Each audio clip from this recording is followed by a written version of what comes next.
Good morning, fellow members from Rotary. Good morning. Good morning. I'm truly honored to be here today.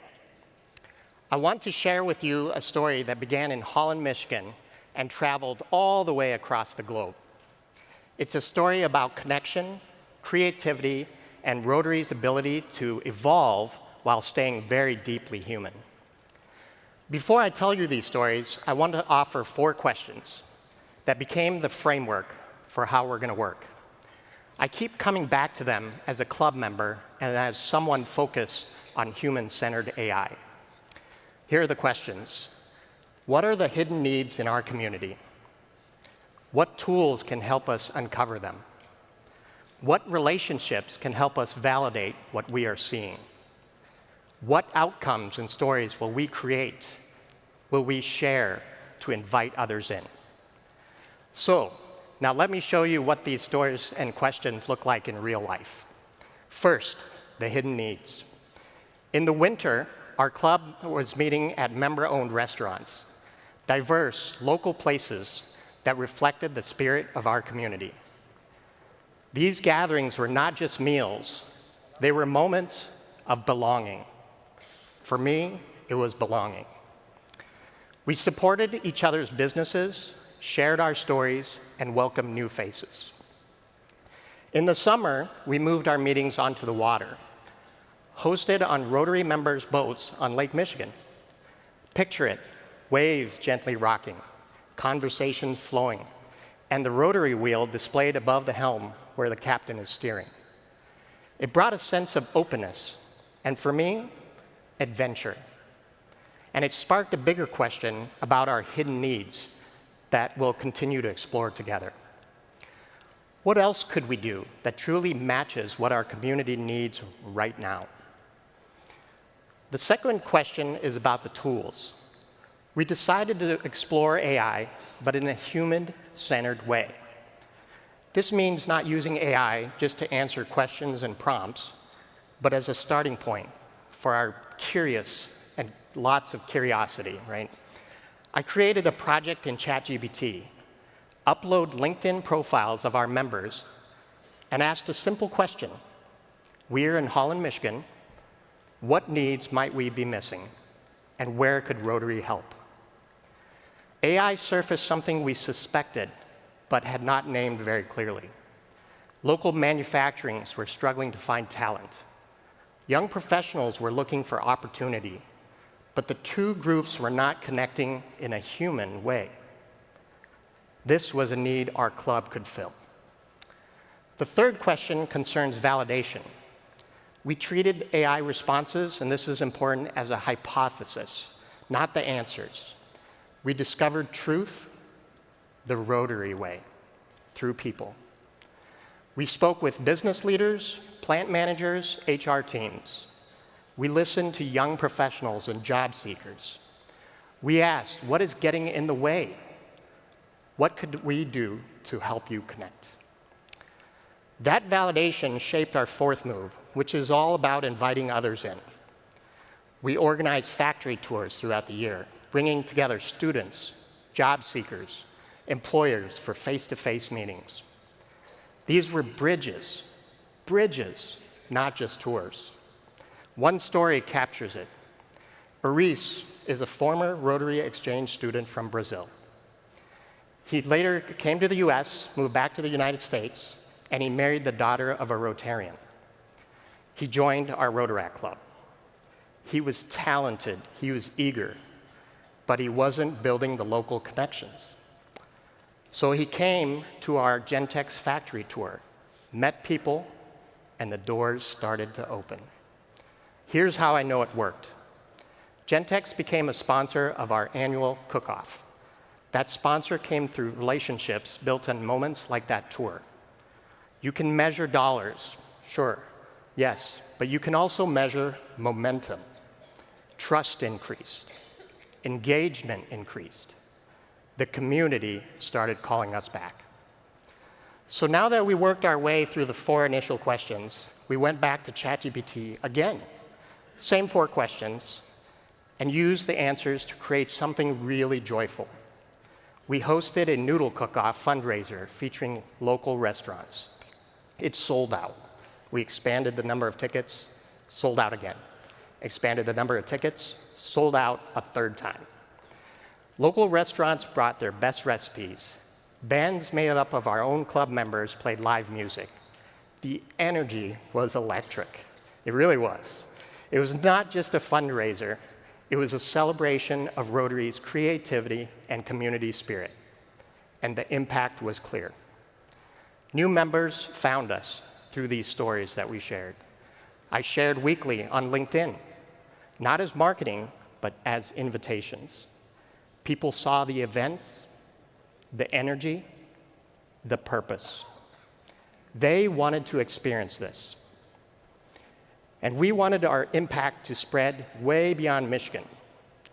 So we took all that we had learned about leveraging AI and used it to plan a trade mission to Southeast Asia, including stops in the Philippines and in Indonesia. Our first stop was in Thailand, where I met with Rotary clubs in Hua Hin and in Bangkok. 2 trips later, I returned to Thailand and brought students with me, including Interact members from West Ottawa High School. 3 of those students were my sons. And I'm sure all of you appreciate how great it was for us to live our Rotary life together internationally together, like as a family. Our Rotaract Club provided scholarships for this cultural exchange trip. We partnered with local Rotary members to organize a paddleboard cleanup river on the Chao Phraya River. Students and Rotary members worked side by side to care for our planet. We found other great uses for AI as well. We leaned on it for translation and planning. Then again, validated everything through people. Local Rotarians helped us understand what would be respectful, what would be useful, and what would truly land in that community. In Hua Hin, we visited a local school and spent the day learning about Thai student life. It really was eye-opening for myself and for the students. Our students saw how Rotary connects people across cultures and how service can be joyful, meaningful, and shared. That trip had personal meaning for some of the students and for me as well. The reason is I'm half Thai. My roots are in the northern areas near the Lao border of Thailand, a region where cultures have blended for generations. 2 of the students on the trip were half Lao, half Caucasian American, and it was their first time in Southeast Asia. They told me it was strange and powerful to see people everywhere that looked like their aunties and uncles, but to feel the distance of actually not knowing who they were. It created empathy, humility, and gratitude. But the most emotional moments of this journey are still to come.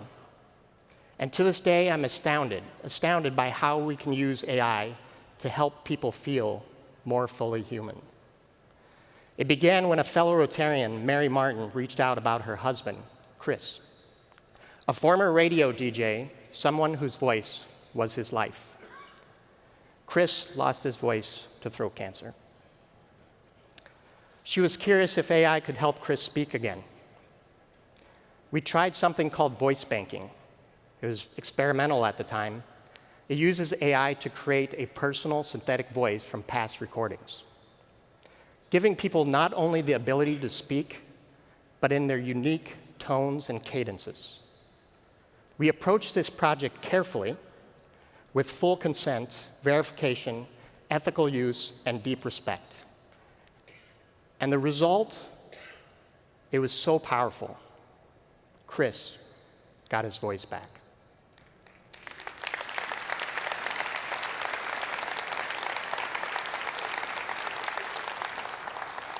But we didn't stop there. The results were so amazing that we kept going.